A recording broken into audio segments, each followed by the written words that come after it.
परमात्मा को पाने तथा उसका वास्तविक लाभ प्राप्त करने के लिए पवित्र बाइबल में प्रमाण है कि प्रभु ने मनुष्य को अपना ही स्वरूप बनाया। 6 दिन में सृष्टि रचकर 7वें दिन विश्राम किया। कुरान शरीफ में प्रमाण है कि हजरत मोहम्मद को खुदा स्वयं कह रहे हैं कि मैंने तुम्हें उस परमात्मा की महिमा बताने के लिए भेजा है। वो परमात्मा कबीर है जिसने 6 दिन में सृष्टि रची तथा 7वें दिन तख्त पर जा विराजा। उसकी खबर किसी बाखबर से पूछकर तो देखो। कृपया अवश्य सुनिए जगत गुरु तत्वदर्शी संत रामपाल जी महाराज के अमृत वचन।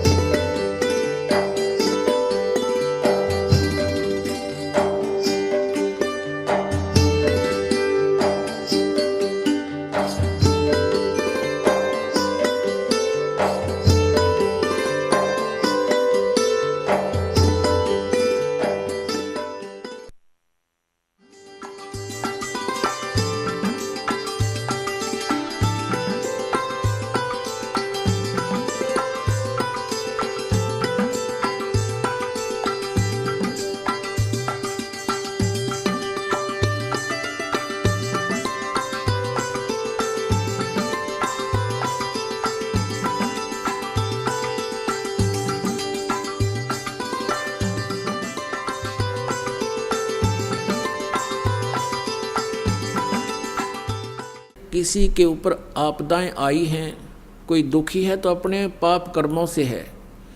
पिछले जन्म के पाप कर्मों के आधार से आपका प्रारब्ध बना है। वो प्रारब्ध के दुख, वो पापों का जो संकट आपके ऊपर मंडरा रहा है, आपको परेशान कर रहा है, तो उसके लिए आपको ये साधना बताई गई है। भक्ति प्रारंभ कीजिए, आप करते रहिए। जितनी भक्ति, दान, धर्म, सेवा और ये आप बढ़ाते चले जाओगे, उतना ही आपको राहत मिलती चली जाएगी। अब अनजान व्यक्ति ही ऐसी बात कर सकता है, जैसे सर्दी के मौसम में उसने कंबल ओढ़ रखा है, कंबल दे दिया गया उसको, उसने कंबल ओढ़ लिया। सर्दी से निवारण के तरीके बताए हैं कि स्वेटर पहन लो, स्वेटर से भी सर्दी फिर भी महसूस हो रही है तो जर्सी पहन लो, जर्सी से भी महसूस हो रही है तो फिर कंबल ओढ़ लो। तो पुण्यात्माओं, यदि फिर भी सर्दी महसूस हो रही है तो रात्रि के समय भाई रजाई भी जोड़नी पड़ेगी, रजाई भी डाल लो, तभी जान बचेगी। और कोई ये कहे कि आपने कहा था मैंने स्वेटर भी पहन ली, आपने कहा मैंने जर्सी भी पहन ली, आपके कहे से मैंने कंबल भी ओढ़ लिया, मुझे सर्दी लग रही है, मैं तो मैं ही रखूंगा ये सब साधना, ये कंबल जर्सी सब फेंक दूंगा। तो ये बातें महामूर्ख कर सकता है या किसी ने नशा कर रखा हो। तो ऐसी स्थिति है उस व्यक्ति की जो ये कहता है कि आप जी ने ये साधना बताई, मैं उसको भी कर रहा हूँ, ये भी बताई उसको भी कर रहा हूँ, और अभी भी मुझे पूर्ण लाभ प्राप्त नहीं हो पा रहा। तो उसके लिए वो कहता है जी फिर मैं तो नाम छोड़ दूंगा, मेरी दिल करता है मैं साधना त्याग दूं। तो साधना त्याग देने से तो फिर क्या होगा? जैसे कोई कहे मैं तो जर्सी भी निकाल के फेंक दूंगा, कंबल भी फेंक दूंगा, मुझे कोई राहत नहीं मिल रही, तो नमूनिया होकर मरेगा। फिर उसका ये कोई तरीका है उसको उतार के फेंक दूं? उसका तरीका है कि और एक कंबल और जोड़ बल के इसी तरीके से जान बचेगी। यानी भक्ति, आप अपने मंत्र का जाप और जितना भी ये हवन आदि के लिए, ज्योति के लिए जो भी आप कर सकते हो सामर्थ्य अनुसार इसको बढ़ाते चले जाओ, इसी से आपका जीवन सुरक्षित होगा। क्योंकि जैसे आप सर्दी ज़्यादा है, कंबल ओढ़ लिया, उससे भी नहीं ठीक हो रही है, तो फिर आप एक कंबल और डालिए, उसी से बचेगी। क्योंकि जैसे आपके पाप कर्मों की सर्दी ज़्यादा है, तो पुण्यात्माओं इन साधनों के करने से, यानी आपने स्वेटर भी पहन ली, जर्सी भी पहन ली, कंबल भी ओढ़ लिया, और फिर भी हाथों की उंगली और पैरों की उंगलियां भी आप अभी भी ठंडी हैं तो कोई बात नहीं, आपकी जान बचेगी, क्योंकि सर्दी बहुत है। अब जो साधन आपको प्राप्त है ये आपकी मृत्यु नहीं होने देगा, आपकी जान बची रहेगी, धीरे धीरे सर्दी भी समाप्त हो जाएगी। तो इसी प्रकार जो साधनाएं आपको दी जाती हैं और फिर भी आपको कोई महसूस हो रहा है कि मैं बिल्कुल पूर्ण रूप से जो सही लाभ प्राप्त नहीं कर पा रहा हूँ, तो ये समझना कि आपके पाप कर्मों की सर्दी अधिक है। जो साधन आपको मिल गए हैं ये आपके जीवन रक्षा करेगा, आपको हानि नहीं होने देगा।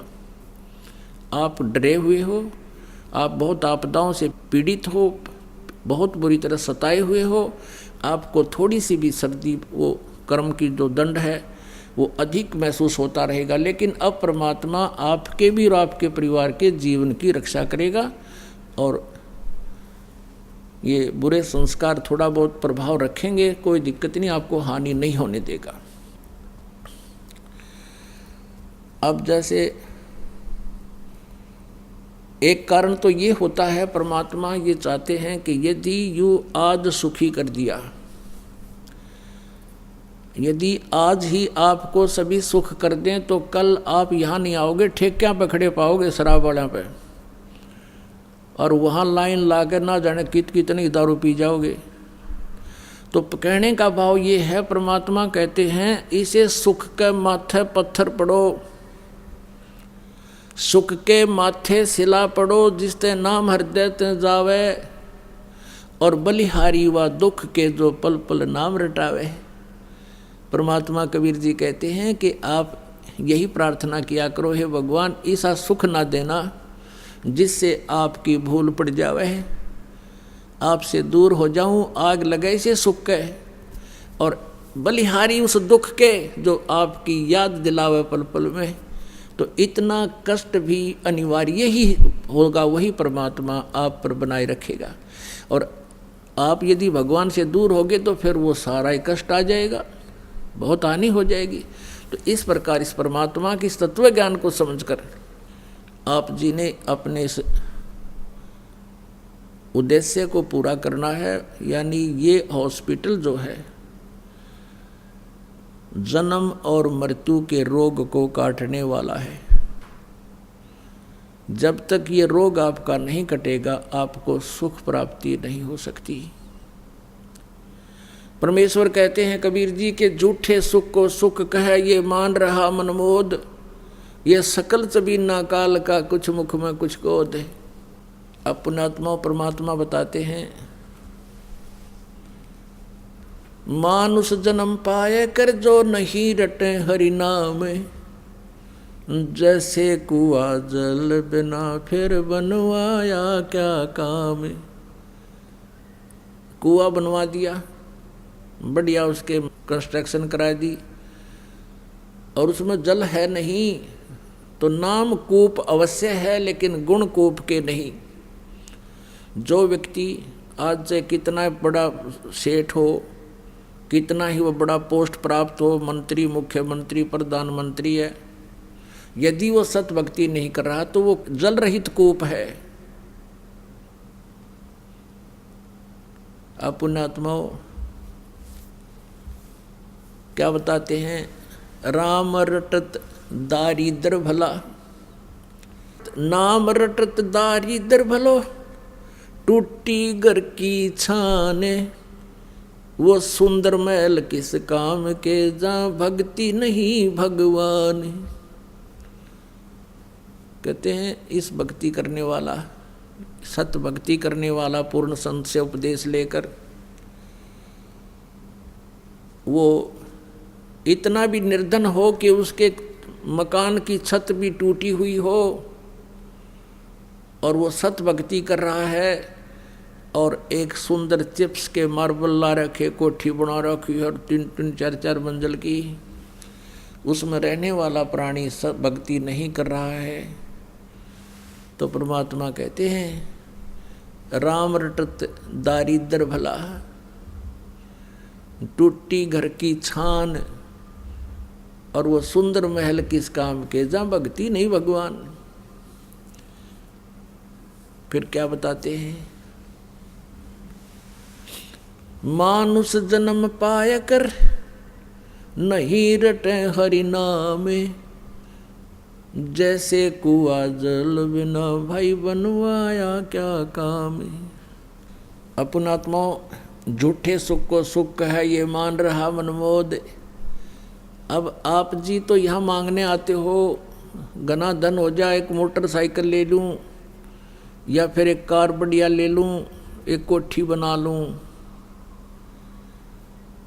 परमात्मा कहते हैं तो पहले तो भक्ति कर कुछ दिन, क्योंकि आज जमाना टाइम ऐसा है, ये कार मोटरसाइकिल तो आम हो रही है।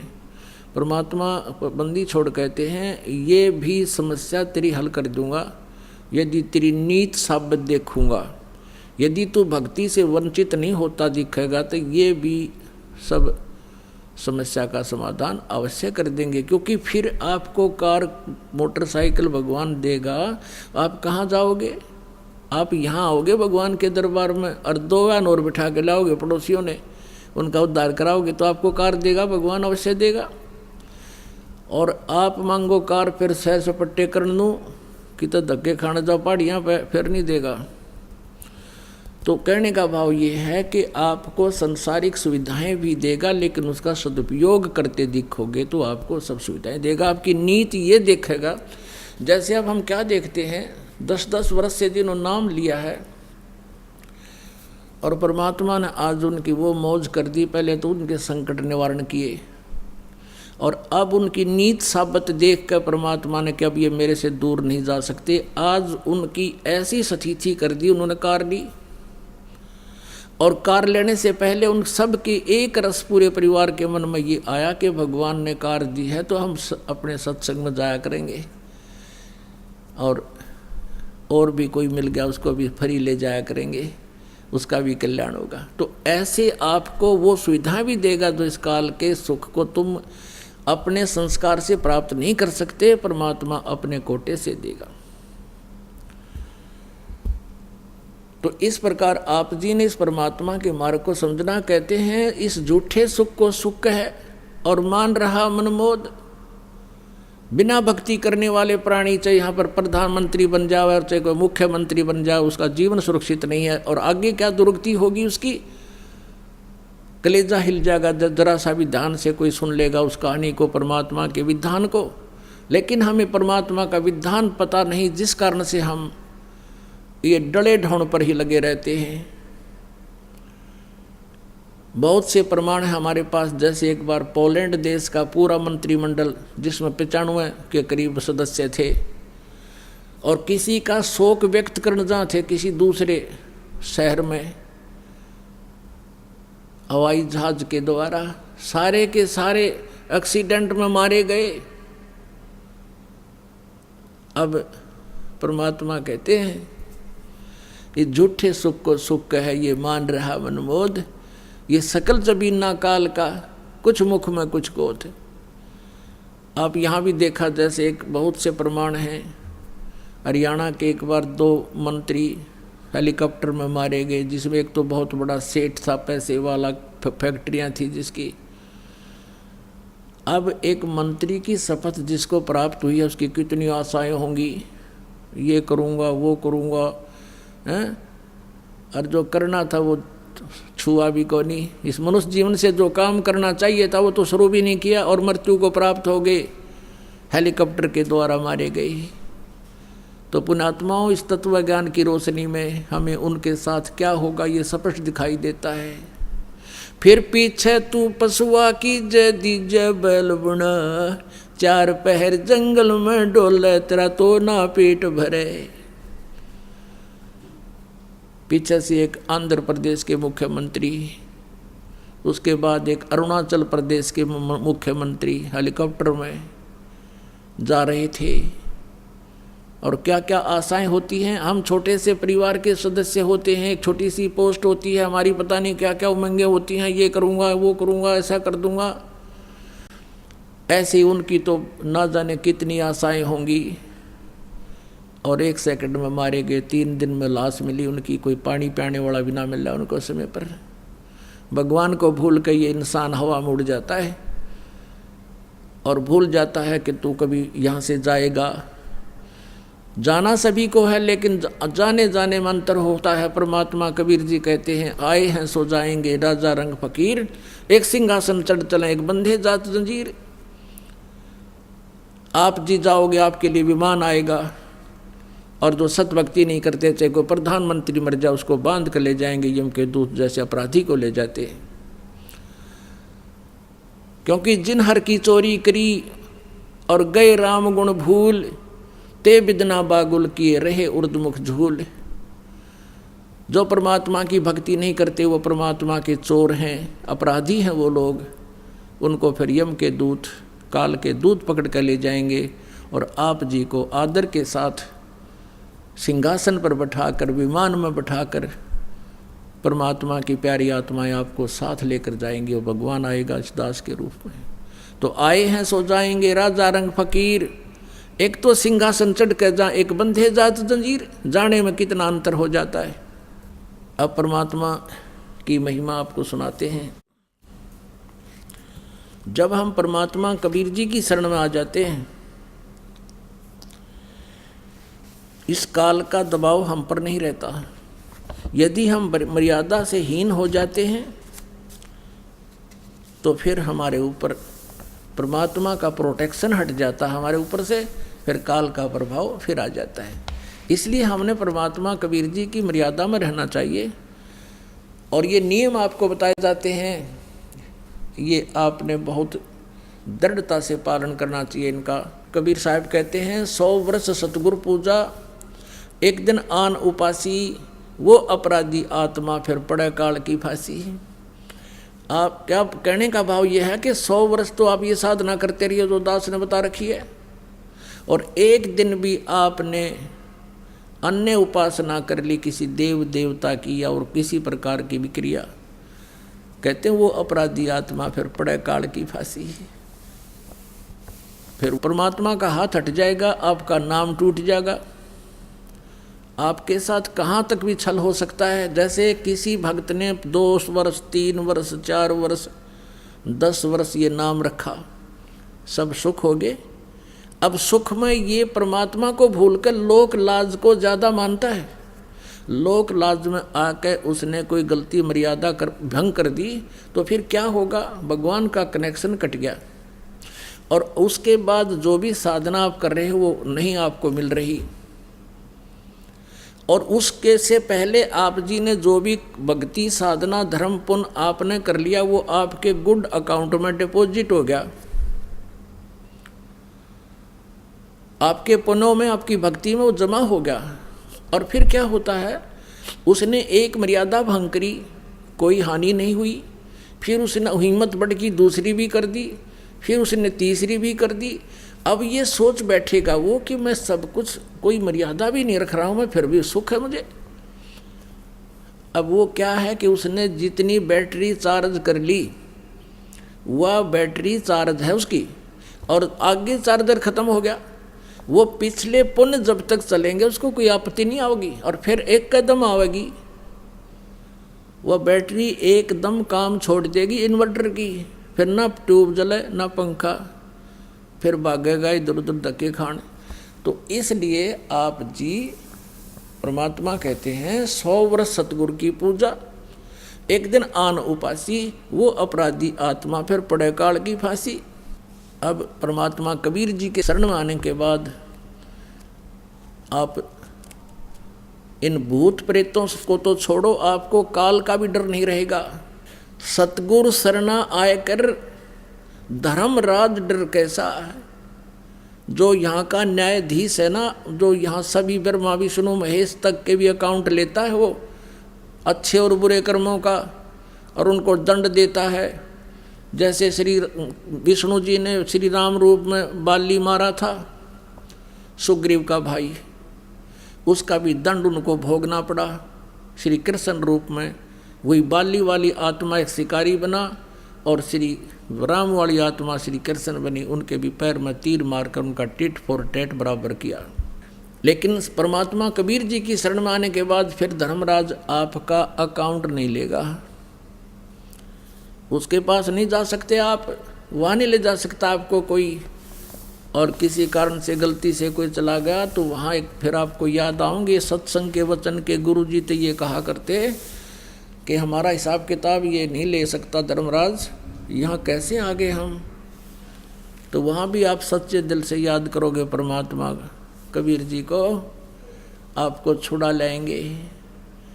और जैसे आपको बताया ना, किसी ने 2 वर्ष 10 वर्ष 5 वर्ष साधना कर दी, फिर गफलत कर गया, और उस दौरान की हुई पुण्य कमाई से भक्ति से वो मनमाने जैसे आपको मंत्र दिए जाते हैं सभी इन देवताओं के, प्रारंभ में ये मजदूरी है, इनसे हमने मुक्त होना है, इनसे सुविधा नहीं लेनी कुछ भी, इनका कर्जा हमारे ऊपर है, ये ऋण मुक्त हो जाएंगे। और आप भगवान से दूर हो गए तो आपके ऊपर ये कर्जा न्यू का न्यू बना रहेगा, और वही प्रोसीजर फिर शुरू हो जाएगा, प्रोसेस। अच्छे और बुरे आपको दोनों कर्म भोगने पड़ेंगे। और परमात्मा कबीर जी की शरण में आने के बाद आपके पापों का नाश कर दिया जाएगा, केवल पुण्य आपको प्राप्त रहेंगे। तो उन पुण्यों के आधार से जैसे आप प्रथम मंत्र में सभी ब्रह्मा जी, विष्णु जी, शिव जी, दुर्गा, इनके नाम भी और गणेश जी के भी मंत्र आपको दिए जाते हैं, इनकी मजदूरी करके इनकी कमाई करते हो, तो फिर इस आधार से आप कभी कोई तो शिव जी के लोक में चला जाएगा उस एक मंत्र की कमाई से, उसके बाद उसकी पुण्य अक्षीण होने से फिर दूसरे मंत्र की कमाई आपकी कहाँ नाश कराएगा, ये विष्णु जी के लोक में। विष्णु जी के लोक में देवता बनकर पता नहीं कहाँ कहाँ आपको घुमाएगा, और फिर आपके पुण्य समाप्त होते ही फिर आप ब्रह्मा जी के लोक में जाओगे। वहाँ भी जब आपकी भक्ति नष्ट हो जाएगी फिर आप मृत लोक पर आओगे और गधे बन जाओगे। अब जैसे आप जी को ये ज्ञान दिया जा रहा है, किसी कारण से आप पर गलती बन भी गई और आप वहाँ पहुँच गए शिव जी लोक में, विष्णु जी के लोक में, ब्रह्मा जी के लोक में, और वहाँ आपको ये ज्ञान याद आओगा कि मेरी तो यहाँ भक्ति नाश होगी, क्योंकि ये स्वर्ग क्या है, ये रेस्टोरेंट समझो, होटल समझो। उन रेस्टोरेंट में, होटल में वो व्यक्ति जाता है जिसकी जेब में अच्छी गर्मी हो, पैसा खूब हो, और वहाँ खूब एक बार घंटी दबाते ही, बेल दबाते ही आपको पूछने आएंगे, हाँ जी किस चीज़ की आवश्यकता है। आप खूब मस्ती से खाओ पियो सो ठाट करो, लेकिन आपकी जेब कट रही है, आपके पैसे एक एक सेकंड के खर्च हो रहे हैं। और जब आपकी जेब में पैसा नहीं रहेगा तो वहाँ से पकड़ कर बाजू, और वही बैरे जो आपके आगे खड़े रहते थे होटल से बाहर खड़ा कर देंगे। तो ऐसे ही आपके साथ बनेगा। आप वहाँ स्वर्ग जैसे विष्णु लोक में गए, आपके पुण्य ही आप वहाँ खर्च करोगे। विष्णु जी देना चौन्नी आपको वहाँ पर, आपके पैसे होंगे तो रखेगा, नहीं उसी समय भगा देगा, वहाँ से जाओ। ऐसे शिव की साधना तुमने की है तो शिवलोक में रहोगे, वहाँ समाप्त होती है आपकी पूंजी, तुरंत बाहर फेंक दिए जाओगे। फिर परमात्मा हमें याद दिलाते हैं, शिव मंडल ब्रह्मापुरी चाहे विष्णु लोक में हो, हमरे गुण भूले नहीं तो आने छुटाऊँ तो। देख कितने दयालु हैं कि मान ले मूर्ख तने यहाँ गलती कर भी दी, भक्ति नहीं करया, कुछ वर्ष करके छोड़ भी दी, फिर तू वहाँ जाएगा विष्णु लोक में, ब्रह्मा के लोक में, क्योंकि प्रथम मंत्र की बहुत कमाई आपको करवाई जाती है। तो वहाँ भी तो मुझे याद कर लेगा, मेरे गुण नहीं भूलेगा कि मेरे से गलती होगी, परमात्मा मुझे बचाओ, मेरी तब भक्ति नाश हो जाएगी। यहाँ पर कहते हैं शिव मंडल यानी शिव के लोक में, शिव मंडल ब्रह्मापुरी चाहे विष्णु लोक में हो, और हमरे गुण भूला नहीं तो आण छुटाऊँ तो वहाँ जब याद करोगे वहाँ परमात्मा इस दास के रूप में पहुँचेगा आपकी, और कहेगा उनको छोड़ दो, ये हमारा बच्चा है।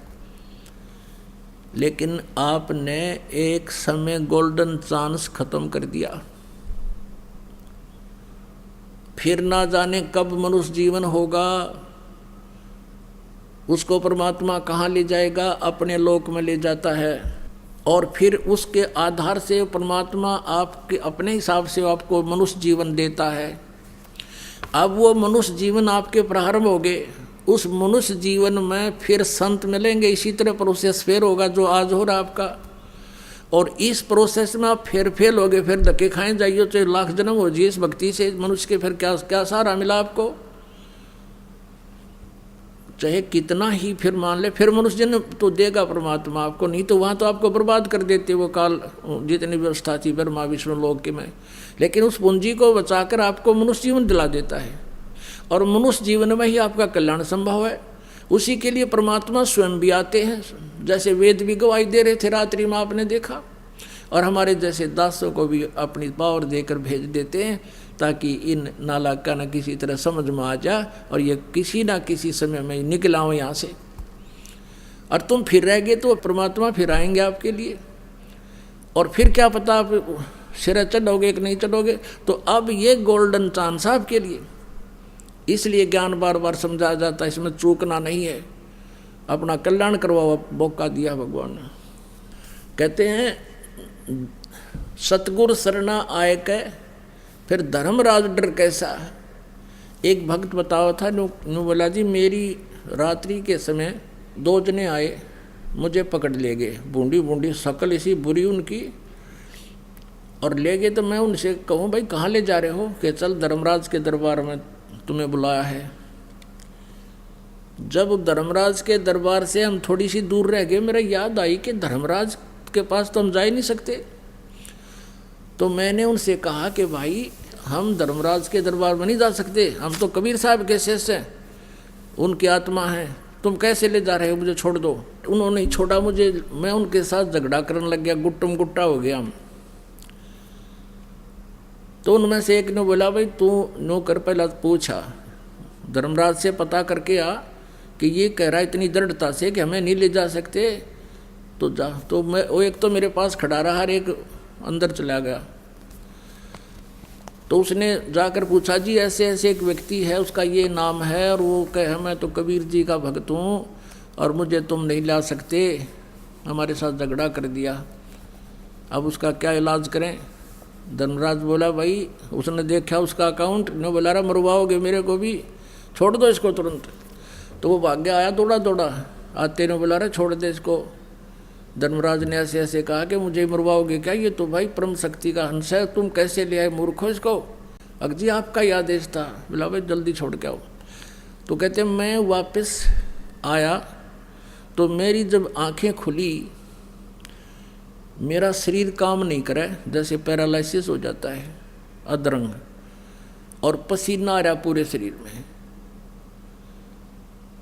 और फिर मैं धीरे धीरे नॉर्मल सा हुआ, और फिर वह बात याद आई, रतरा गजब हुआ तो मैं मर गया था। और फिर वो दूना दृढ़ता आ गई कि सचमुच सच्ची बात है, परमात्मा के जो वचन है वो सारे सच्चे हैं। तो क्या कहते हैं, मूर्ख मनुआ काल की चिंता क्यों सताती है, सतगुरु अपना साथी है, वो तो हरदम साथी है। मूर्ख मनुआ काल की चिंता क्यों सताती है, सतगुरु अपना साथी है, सतगुरु हरदम साथी है। गाभण गऊ काट के डाली, कैसी करी ढठाई, कह सिकंदर इसे जीवित कर दे, जब मानो तेरी खुदाई। गाभण गऊ काट के डाली, कैसी करी ढठाई, कह सिकंदर इसे जीवित कर दे, जब मानो तेरी खुदाई। गौ बच्चा तत्काल जवाई, फिर दूध दुआती है, सतगुरु अपना साथी है, सतगुरु हरदम साथी है। मूर्ख मनुआ काल की चिंता क्यों सताती है, सतगुरु अपना साथी है, सतगुरु हरदम साथी है। मूर्ख मनुआ काल की चिंता क्यों सताती है, सतगुरु अपना साथी है, सतगुरु हरदम साथी है। इंद्रमती पर काल झपट्या, सतगुरु करी सहाई, कमाल कमाली जीवित कीने, सत कबीर दुआई। इंद्रमती पर काल झपट्या, सतगुरु करी सहाई, कमाल कमाली जीवित कीने, सत कबीर दुहाई। सिकंदर की जलन बुझाई, वो तो करामाती है, सतगुरु अपना साथी है, सतगुरु हरदम साथी है। मूर्ख मनुआ काल की चिंता, क्यों सताती है, सतगुरु अपना साथी है, सतगुरु हरदम साथी है।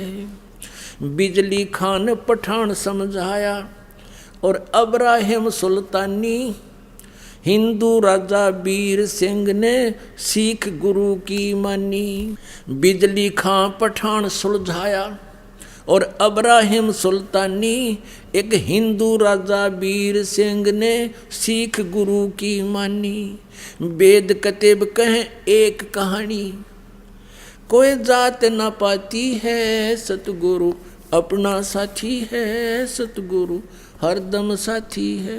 मूर्ख मनवा काल की चिंता, क्यों सताती है, सतगुरु अपना साथी है, सतगुरु हरदम साथी है। जो चाहे सो कर दे सतगुरु, जो चाहे सो कर दे परमेश्वर, भरम पड़ो ना मत कोई, सेऊ दड़ पे शीस चढ़ाया, पाछे करी रसोई।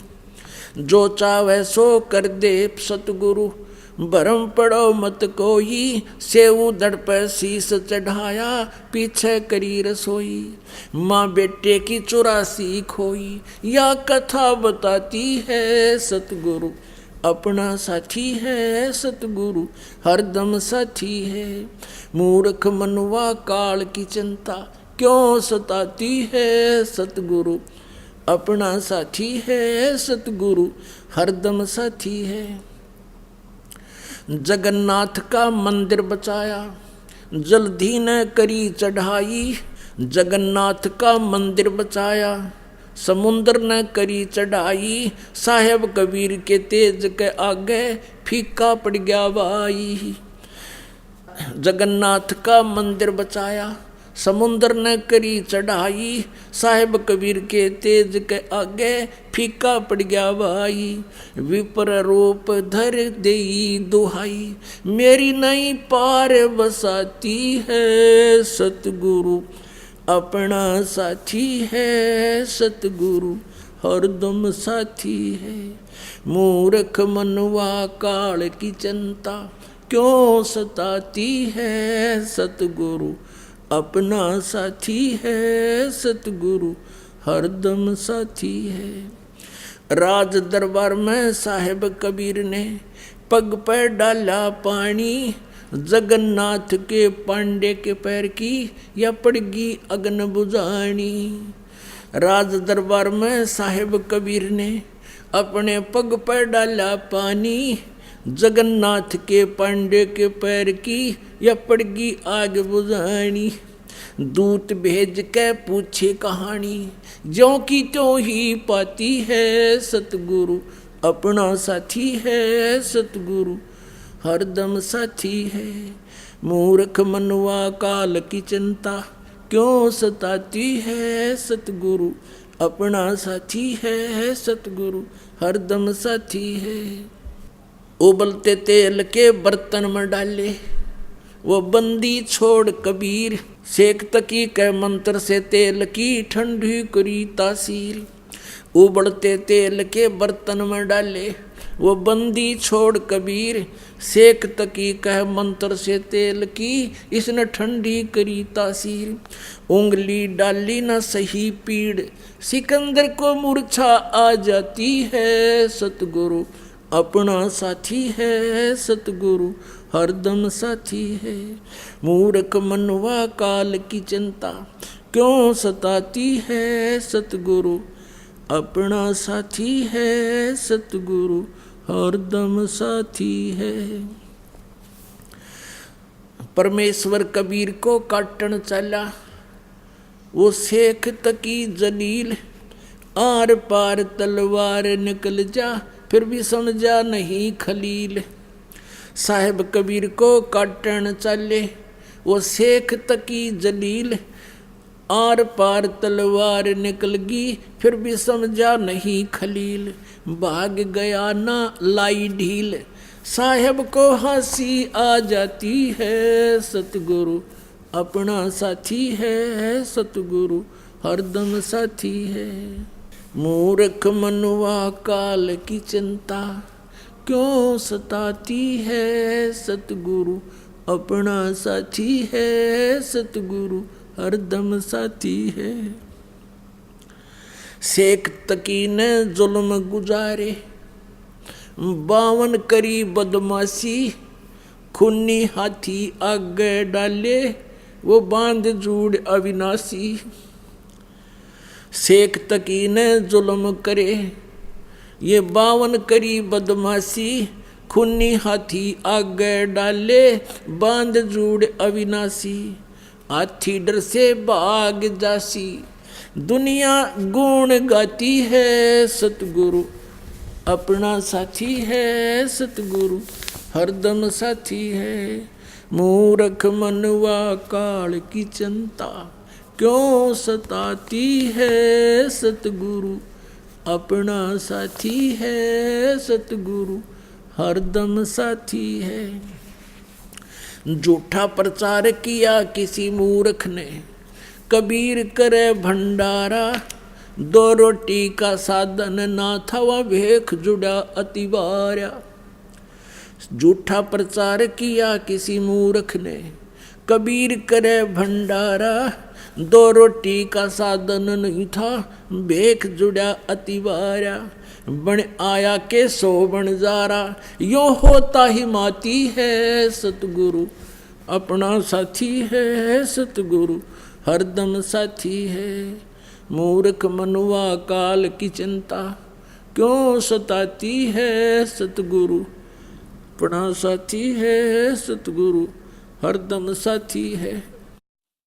जीवा दत्ता ने सुख के खूंट पर ली परीक्षा वारी, परमेश्वर कबीर के चरणा अमृत से हरी होगी वह सुखी डारी। जीवा दत्ता ने सुख के खूंट पे ले परीक्षा बारी, परमेश्वर कबीर के चरणामृत से हरी हुई वह डारी। कबीर बट से वो जाता पुकारी, दुनिया देखण जाती है, सतगुरु अपना साथी है, सतगुरु हरदम साथी है। मूर्ख मनुआ काल की चिंता क्यों सताती है, सतगुरु अपना साथी है, सतगुरु हरदम साथी है। रविदास कबीर जी हाथी चढ़ चाले, संग ले ली गण का माई। रविदास कबीर जी हाथी चढ़ चाले, संग ले ली गण का माई। गंगो दक्षी सी में भर के मदराजों पीवे वाई। रविदास कबीर जी हाथी चढ़ चाले, संग ले ली गण का माई। गंगो दक्षी सी में भर के मदराजों पीवे बाई। 64 लाख ने भक्ति बहाई, मूर्ख को नहीं प्रतीत आती है, सतगुरु अपना साथी है, सतगुरु हरदम साथी है। मूर्ख मनुआ काल की चिंता क्यों सताती है, सतगुरु अपना साथी है, सतगुरु हरदम साथी है। गुरु रामदेवानंद जी ने दया करी, राम नाम का प्याला, सतनाम का मंत्र देके ये किया ज्ञान उजियाला। गुरु रामदेवानंद जी ने दया करी, पाया राम नाम का प्याला, सतनाम का मंत्र देकर किया ज्ञान उजियाला। चरणों के माँ रह रामपाला, अब भक्ति मन भाती है, सतगुरु अपना साथी है, सतगुरु हरदम साथी है। मूर्ख मनुआ काल की चिंता क्यों सताती है, सतगुरु अपना साथी है, सतगुरु हरदम साथी है। अपनात्माओं, हमने इस परमेश्वर का ज्ञान न होने से अन्य सभी को भगवान मान लिया एक कबीर जी को छोड़कर, और परमात्मा को परमात्मा माने बिना हम वो लाभ भगवान वाला नहीं ले सकते। जैसे बबूल के पेड़ को हमने आम जानकर बो रखा था, या किसी ने कैर बोल रखा है, किसी ने झाड़ बो रखा है, या अन्य कोई पौधा पेड़ लगा रखा है जो आम नहीं है, तो आम का लाभ नहीं प्राप्त कर सकते। हमने सभी को भगवान मान लिया, हनुमान जी को भी भगवान मान लिया, खाटू श्याम को भी भगवान मान लिया। हमने कितना कोई बाबा मर गया उसके ऊपर कोई कब्र बना रखी है, मंदिर मंडी बना रखी है, उसको भगवान मान लिया, और अपने आप 4 ईंट कहीं लगा करके उसको माथा टेकन लग गए। और फिर अन्य साधनाएं क्या बता रखी हैं, परमात्मा याद दिलाते हैं, आप पे लीपे आप पे पोते आप पे बनावे ओई, और उस पे बुढ़िया फिर पोते मांगे, देखा कल कहाँ खोई। ओई माता के व्रत ये पूजा करते हैं माई, एक आप पे बनाओगे, औरत की शकल सी बना लेंगे, आजकल तो बड़ी बनाए चित्र ले आवे कहते थे, पहले आप पे बनाया करते नो, चित्र से बना के एक औरत की घाघरा परा देते और उसको हाथ लगा देते नो, बूढ़े बूढ़े हैं, और उसके सामने फिर बुढ़िया हाथ जोड़ कर नो कहे, ए हुई माता मैंने पोता जी ये हैं मेरे घर में सुख रही है, नो कहा आप पे लिपे आप पे पोते, उस स्थान को मड प्लास्टर से लिपया करती, और आप पे बनाई हुई वह माता भी आप पे कंस्ट्रक्ट करी, और फिर उस पर अपने बढ़ाई हुई पे नो कहा तू मेरी सुरक्षा करिए, उस पर पोते मांगे, नो कहा कल कहाँ से खोई। परमात्मा कहते हैं जाटी पूजे पीपल पूजे और सिर तुलसा के हो, और दूध पूत में खैर राखिए नो पूजू हो, तो ओ तेरा गजब भैया, नो कहा दंडी पूजे पीपल पूजे और तुलसी ने पूजे, और इनका आगे हाथ जोड़ कर नो के हमारे दूध और पूत की सुरक्षा करिए हो, या अपनी सुरक्षा तो कर लियो, ये पीपल और ये तुलसा इन बकरा खा जा। तो परमात्मा कहे हमने ये भी भगवान मान लिए और भगवान को भगवान मानना नहीं है, तरह के जो भैया। अब परमेश्वर कबीर जी हमें याद दिलाते हैं, अब जैसे कि आपको रात्रि के समय सत्संग सुनाया था, उसमें बताया था कि वो परमात्मा सतलोक से चलकर आता है, गति कर आता है, वो तीसरे लोक में रहता है, ऊपर मुक्ति धाम में सतलोक में। एक तो ये काल का लोक है, 21 ब्रह्मांड का अक्षेत्र है, और इसको सरपुरुष भी कहते हैं, इसको ब्रह्म भी कहते हैं, जो श्री ब्रह्मा श्री विष्णु श्री शिव जी के पूज्य पिताजी हैं। और दूसरा लोक कहा जाता है सात संग ब्रह्मांड का क्षेत्र है, जो अक्षर पुरुष का है, परब्रह्म का है, जो गीता जी अध्याय नंबर 15 के श्लोक नंबर 16 में 2 सरपुरुष और अक्षर पुरुष 2 प्रभु बताए हैं। और 17वें में कहा कि उत्तम पुरुष है तो अन्य, वो वास्तव में श्रेष्ठ पुरुष यानी परमात्मा तो इन दोनों से कोई और है। तो वो उस तीसरे लोक में सतलोक में रहता है, वहाँ से गति करके बिजली जैसी गति से यानी सेकंड के अंदर यहाँ आ जाता है। नानक साहब जी कहते हैं नीच जात परदेसी मेरा, छन आवे छन जावे बे, कि 1 सेकंड में पृथ्वी पर 1 सेकंड में सतलोक में देखता हूँ उसको।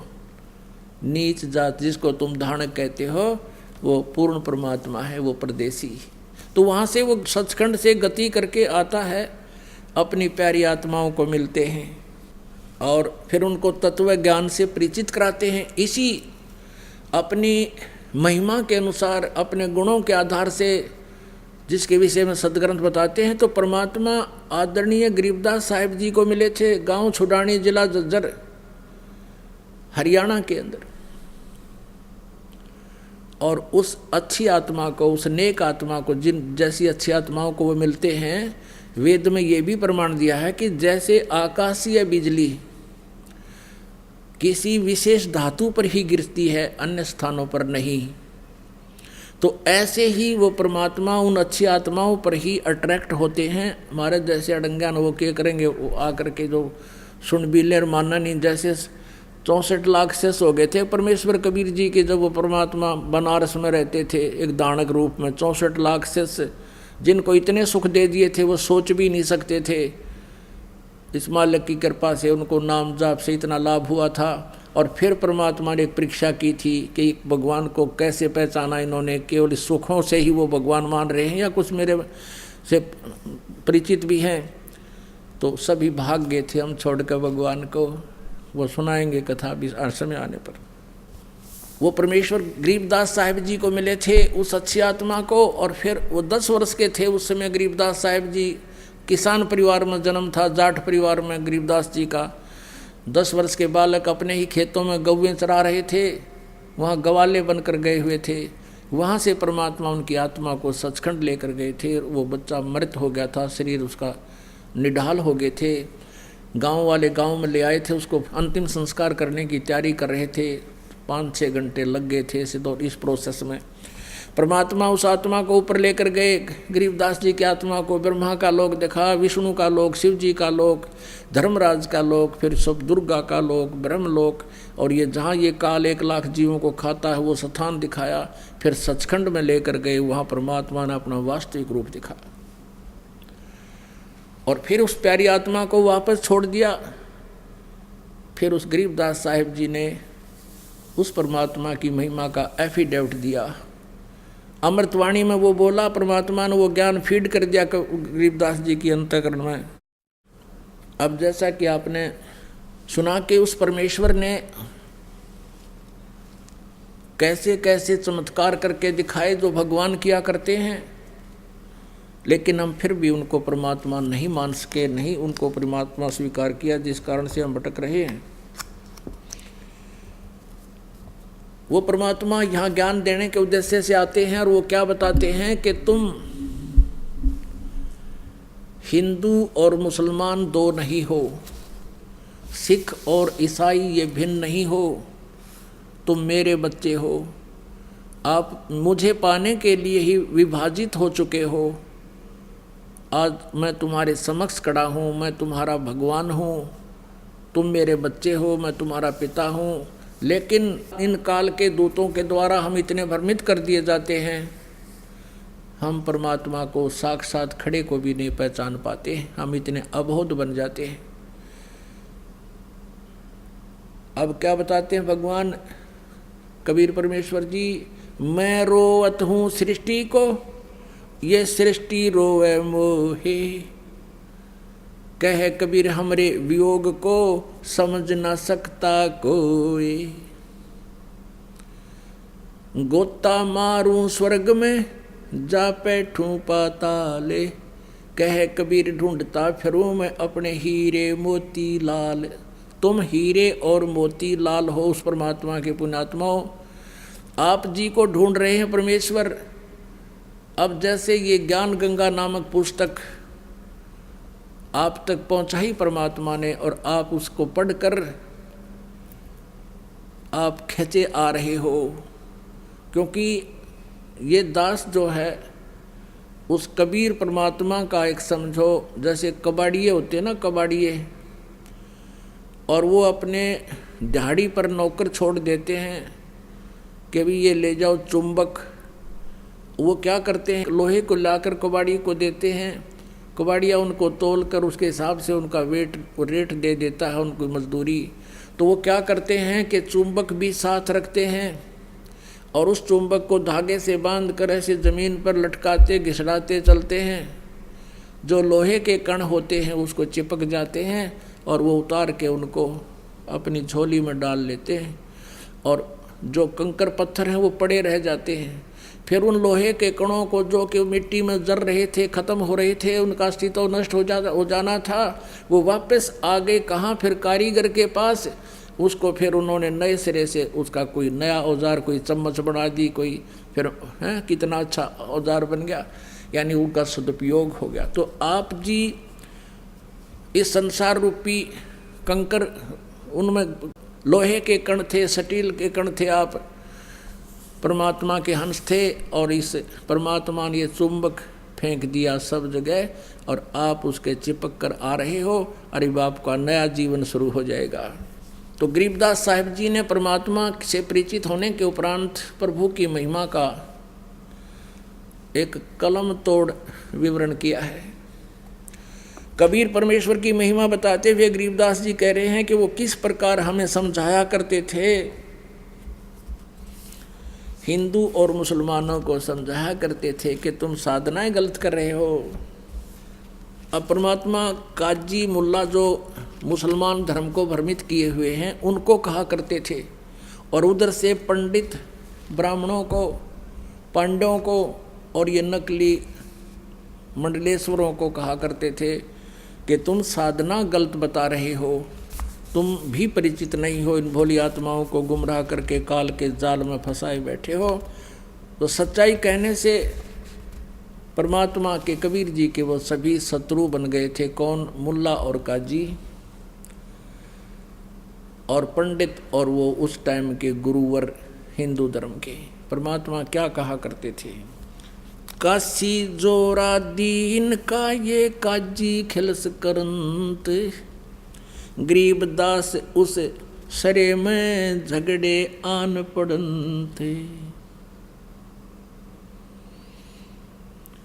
सुन काजी राजी नहीं आप अलह खुदाए, गरीबदास किस हुक्म से तुमने ये पकड़ पछाड़ी गाय।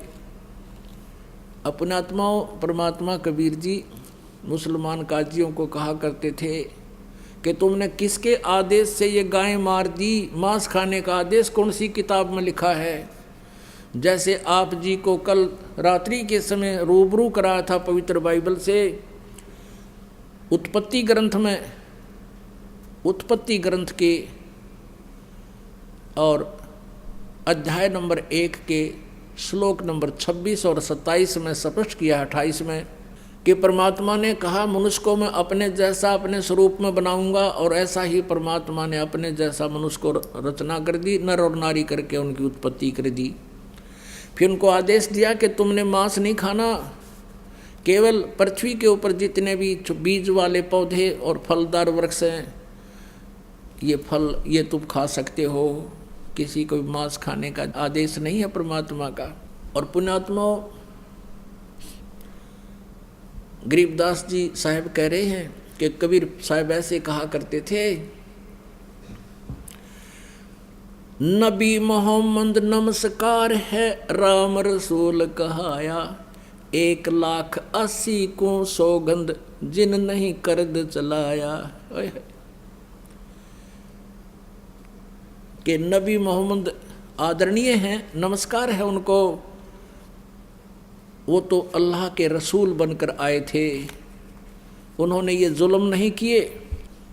नबी मोहम्मद नमस्कार है राम रसूल कहाया, और हजरत मोहम्मद जी के उस समय 1,80,000 अनुयायी बने थे। कहते हैं 1,80,000 को सौगंध जिन नहीं कर्ज चलाया। कसम है उन महापुरुषों की कि उन्होंने ऐसा जुल्म नहीं किया जो तुम करवा रहे हो और कर रहे हो। अपने आत्माओं मुसलमान धर्म को लगभग 1400 वर्ष हो गए, इसमें तो बुराई घर कर जाना कोई बड़ी बात नहीं। जैसे ये सिख धर्म है, ये तो ज़्यादा से ज़्यादा 500 वर्ष पुराना है, और गुरु ग्रंथ साहिब आपके पास उपलब्ध है, उसमें पढ़ कर देख लो, जो कहीं भी मांस खाना और शराब पीना लिखा हो, और ये कमावे सिख और बड्डे बकरे और पीवे दारू। अब से पहले इतनी बुराई करेगी इस पवित्र धर्म के अंदर, तो वो तो 1400 वर्ष पुराना हो गया। और यदि ये इस बुराई का अंत नहीं हुआ और 800 वर्ष के बाद सिख धर्म के आने वाले उस ग्रुप में ये कहने लग जाएंगे हमारे गुरु जी भी ऐसे खांदे पींदे सी, ये उनकी अपनी भूल है, वो महापुरुषों ने कभी छुआ तक नहीं था। तो यहाँ क्या बताते हैं, नबी मोहम्मद नमस्कार है राम रसूल कहाया, 1,80,000 को सौगंध जिन नहीं कर चलाया। फिर क्या बताते हैं, अरस कुरस पर अलह तकत है, ओए होए, अरस कुरस पर अर्श माने आसमान के, कुर्स माने अंतिम छोर पे। अर्श कुर्स पर अल्लाह तकत है और खालिक बिन नहीं खाली, वो पैगंबर पाक पुरुष थे साहिब के अब्दाली। क्या बताते हैं कि उस परमेश्वर का, कबीर भगवान का, अल्लाह अकबर का अर्श कुर्स पर अल्लाह तकत है। अधर दुलीचे पड़े गुरुवन के, यानी अधर माने ऊपर, दलीचा माने वो बैठन का था स्थान, उसको हम सिंहासन भी कह देते हैं, तकत भी कह देते हैं। तो कहते हैं अर्श कुर्स पर अल्लाह तकत है और खालिक माने परमात्मा के बिना कण भी खाली नहीं है, यानी उसकी दृष्टि से कोई जीव बाहर नहीं है। और वो पैगंबर पाक पुरुष थे जो 1,80,000 हजरत मोहम्मद पैगंबर जी के अनुयायी हुए और अन्य जितने भी ईसा जी, मूसा जी, जितने महापुरुष हुए, कहते वो तो पवित्र आत्माएं थी, वैसा जुल्म नहीं करते थे जैसा तुम कर और करवा रहे हो। अर्श कुर्स पर अल्लाह तकत है, खालिक बिन नहीं खाली, वो पैगंबर पाक पुरुष थे साहिब के अब्दाली।